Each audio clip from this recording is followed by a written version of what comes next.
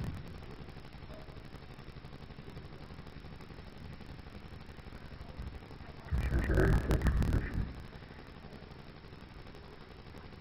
سلام عقیدت حضور محمد مصطفیٰ صلی اللہ علیہ وسلم کو دیا جاتا ہے اس کی شرعی حیثیت کیا ہے کھڑے ہو کے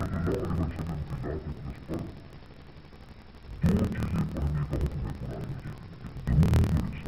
بیٹھ حضور صلی اللہ علیہ وسلم کی ذات اقدس پر دو چیزیں پڑھنے کا حکم ہے قرآن مجید میں ایک درود اور ایک سلام ہمیشہ یاد رکھیں آقا علیہ السلام پر دو چیزیں پڑھنے کا حکم ہے سلام درود دوسرا سلام اللہ رب العزت نے فرمایا ان اللہ وملائکتہ یصلون علی النبی یا ایھا الذین آمنوا صلوا علیہ وسلموا تسلیما اللہ تمام فرشتے رسول پر درود بھیجتے صلی اللہ علیہ وسلم ایمان والو تم بھی ان پر درود بھیجا کرو صلو علیہ وسلموا تسلیما اور کثرت کے ساتھ سلام پڑھا کرو جیسے پڑھنے کا حق ہے یہ آیت کا ترجمہ اب سوال کے کنیکشن میں بات یہ ہوئی کہ جب درود اور سلام دونوں چیزیں پڑھنے کا حکم آ گیا اب شریعت کا قاعدہ یہ ہے یاد رکھیں شریعت کا کہ جس چیز کی کوئی حیت اور شکل مقرر کر دی جائے متعین کر دی جائے وہ حکم شریعت میں متعین ہو جاتا ہے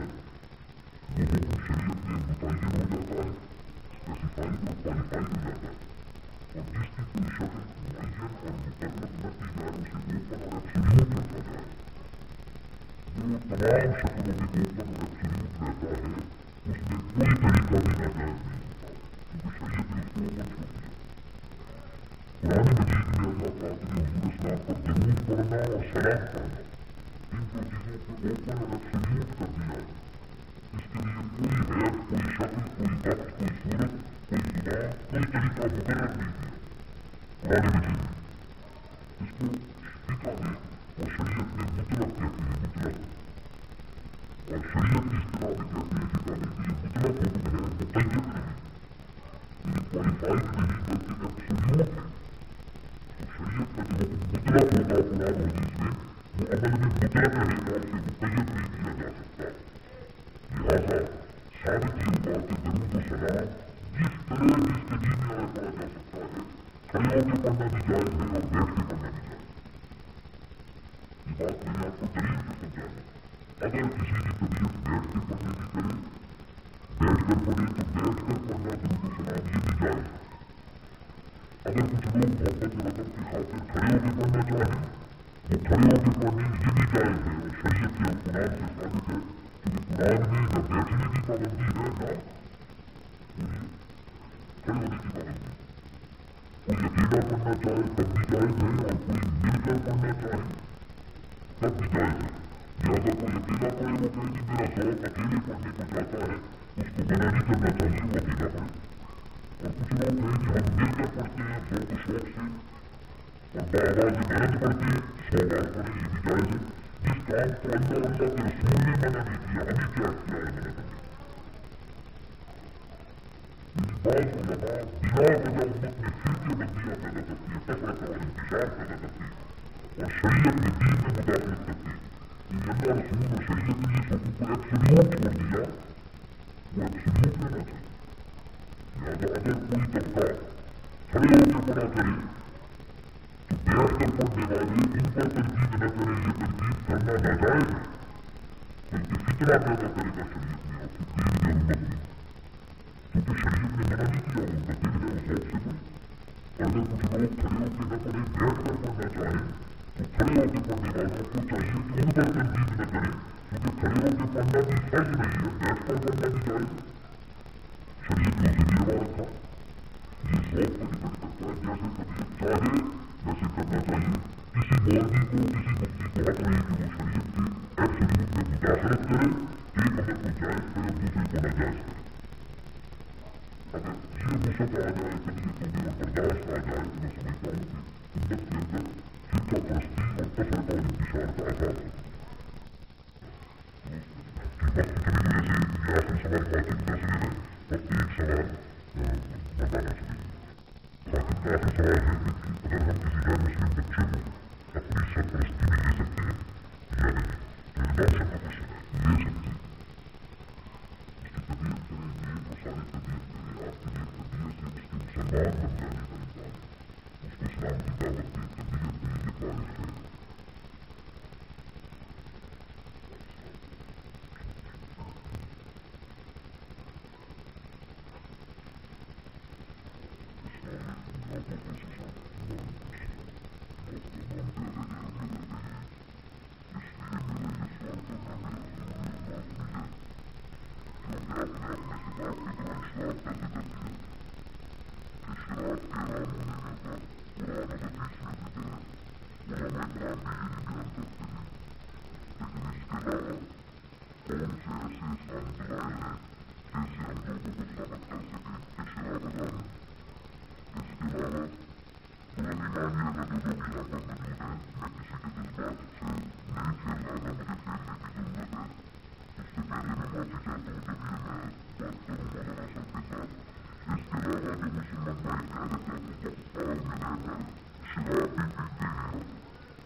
شراب بھی پیتے ہیں اور جو فرائض اللہ تعالیٰ کی طرف سے ہم پر فرض کیے گئے ہیں یعنی نماز روزہ قرآن جو بھی 5 فرض ہیں بس فرض کیے گئے ہیں وہ بھی ادا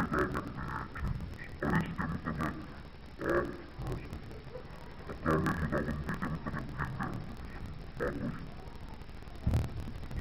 کرتے ہیں بات ہو ظاہر یہ ہے کہ جہاں تک جو احکام خداوندی کا تعلق ہے شراب پینے سے متعلق وہ دیار اسلام میں رہے یا دیار کفر میں رہے کوئی شخص شراب حرام ہے قطعاً حرام ہے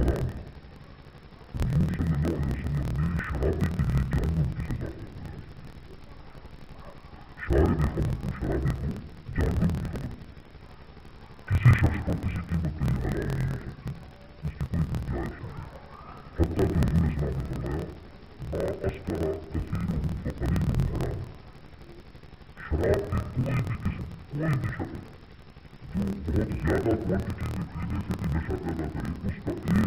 پیدا کرے اس کا ایک قطرہ پینا بھی حرام ایک قطرہ پینا بھی اور اس کو قرآن مجید نے شیطان کا عمل قرار دیا اور نجس کہا اور شراب کو بت پرستی اور شرک جیسے اعمال کے برابر قرآن مجید نے ڈکلیئر کیا لہذا میں سمجھتا ہوں کہ یہ مذاق ہے دین و شریعت سے احکام دیگر پہ بھی عمل کرے اور ساتھ سے رابطے کرے مسلمان کو قطعی محرمات سے اپنی زندگی کو پاک کر لینا چاہیے قطعی محرمات جو ہیں ان سے زندگی کو پاک کر لینا چاہیے یہ مسلمان کی شان نہیں ہے کہ اب رہ گیا اس کی حرمت کا ریزن کیا حرمت کا بنیادی شمار اسباب ہے میرا اپنا بکلٹ ہے میں ریفر کر دیتا ہوں آپ کو کتابیں سے لے کے اس کو پڑھ لیں اور کیسٹ میں بھی یہ مل جائے گا میرا ایک بک ہے Islam on prevention of heart diseases یہ عنوان ہے اس کا Islam on prevention of heart diseases اس بک انگلش میں ہے اس انگلش کی کتابچے میں پورک اور الکحل شراب و خنزیر دونوں کی حرمت کے سائنٹیفک ریزنز میں نے بیان جو آدمی تفصیل سے اس کو پڑھنا سمجھنا چاہے کیسٹ کے ذریعے بھی جو سائنسی حوالجات کے اوپر سائنسی کتابات میں اسلام اور ماڈرن سائنسز پر اسلام اور طب جدید پر اسلام اور ماڈرن میڈیسن اور اسلام اور طب جدید یہ کیسٹ موجود ہے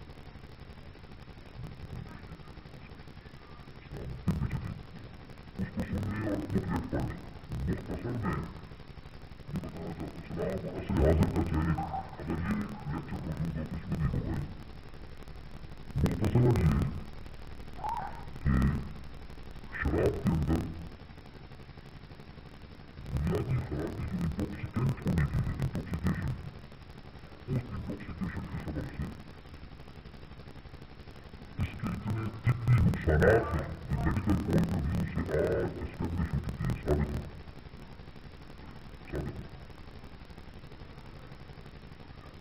اور یہ وجہ ہے کہ آج امریکہ اور یورپ میں جو کارڈیالوجسٹوں کی ایسوسیشن ہیں ڈاکٹرس کی وہ ہارٹ پرابلمس کے لیے بلڈ پریشر پرابلمس کے لیے ہائی کولیسٹرول لیول جو ہوتا ہے اس کے لیے ہائپر ٹینشن کے لیے اور ہارٹ پرابلمس اور ہارٹ اٹیکس کے لیے شراب کو بہت بڑا مؤثر عنصر قرار دے چکے ہیں اور جب کوئی ہارٹ پیشنٹ آج ڈاکٹر کے پاس ویسٹرن ورلڈ میں جاتا ہے امریکہ یا یورپ میں تو وہ جو پرسکرپشن دیتے ہیں اس میں سب سے پہلا ایک امپورٹنٹ سوال ہوتا ہے کہ الکوہل تو نہیں اور امریکہ میں تو آج ٹریلین کے ذریعے باقاعدہ یہ ایڈ آ رہی ہے کہ سربراہ سے کہ الکوہل کی کنزمپشن کم کی جائے الکوہل کی کنزمپشن کم کی جائے شراب پینا کم کیا جائے اس کے اوپر اور بعض یورپین کنٹریز میں یہ صورتحال ہے کہ بعض علاقوں پر اور بعض نیوی اور بعض محکموں میں شراب پی کر وہ ایکٹیویٹیز کا انجام دینا ممنوع ڈکلیئر کیا گیا تو شراب کے خلاف آج ویسٹرن ورلڈ میں اس کی میڈیکل پوائنٹ آف ویو سے جو خرابیاں اسٹیبلش ہو گئی ہیں اور ڈیزیزز اور اس کے نقصانات وہ اسٹیبلش ہو گئے ہیں تو شراب کے ذریعے دل کی امراض آج ثابت ہو چکی ہے لیور کی امراض جگر کی ثابت ہو چکی ہے گردے کی امراض ثابت ہو چکی ہے اسٹومک کی امراض ثابت ہو چکی ہے بلڈ پرابلم ثابت ہو چکے ہیں ہائپر ٹینشن پرابلم ثابت ہو چکے ہیں اور اس کے ذریعے اور بہت ساری ایسی امراض جن کا علاج نہیں ہے اس کے چھوڑے بغیر، وہ آج ماڈرن ورلڈ کی طب نے میڈیسن میں ثابت کر دی ہے۔ یہ ایسی شے ہے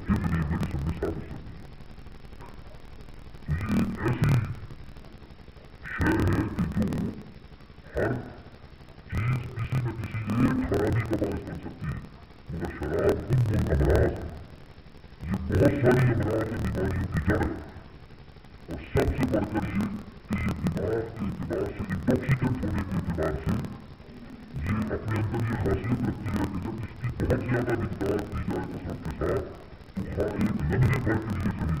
لیے صحیح مگر انسان کو سوچ کی وہ نارمل صلاحیت سے نیچے گیا، لہٰذا اسلام اس چیز کا کبھی روادار نہیں ہے جو انسان کی مینٹل ایبلٹیز پر بے شک ایک لمحے کے لیے صحیح مگر اثر انداز ہے،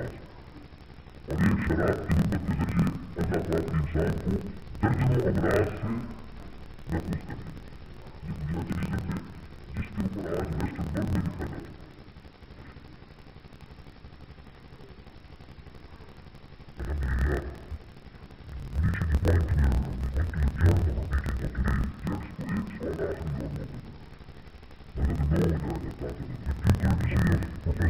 ایک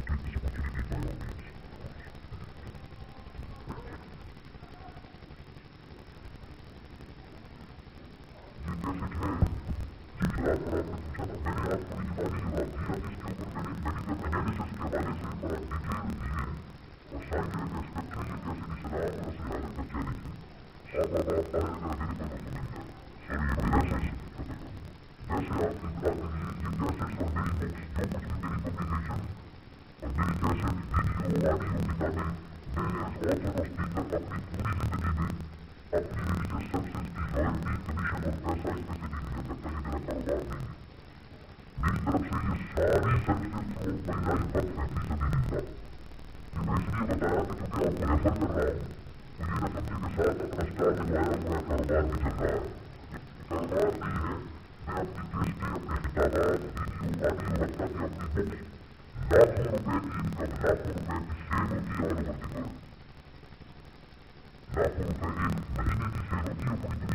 کی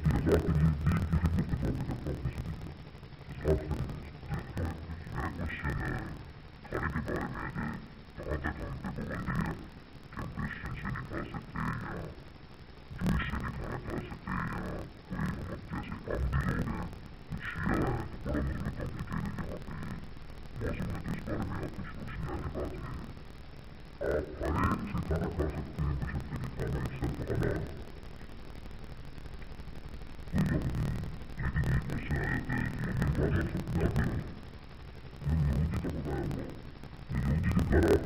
کے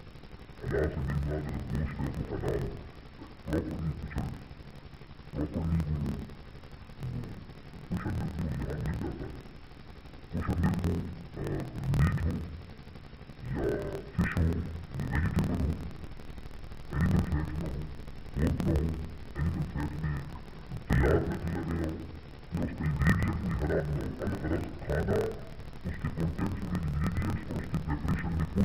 درجنوں امراض سے محفوظ کر دیا۔ یہ بنیادی ریزن ہے جس کے اوپر آج ویسٹرن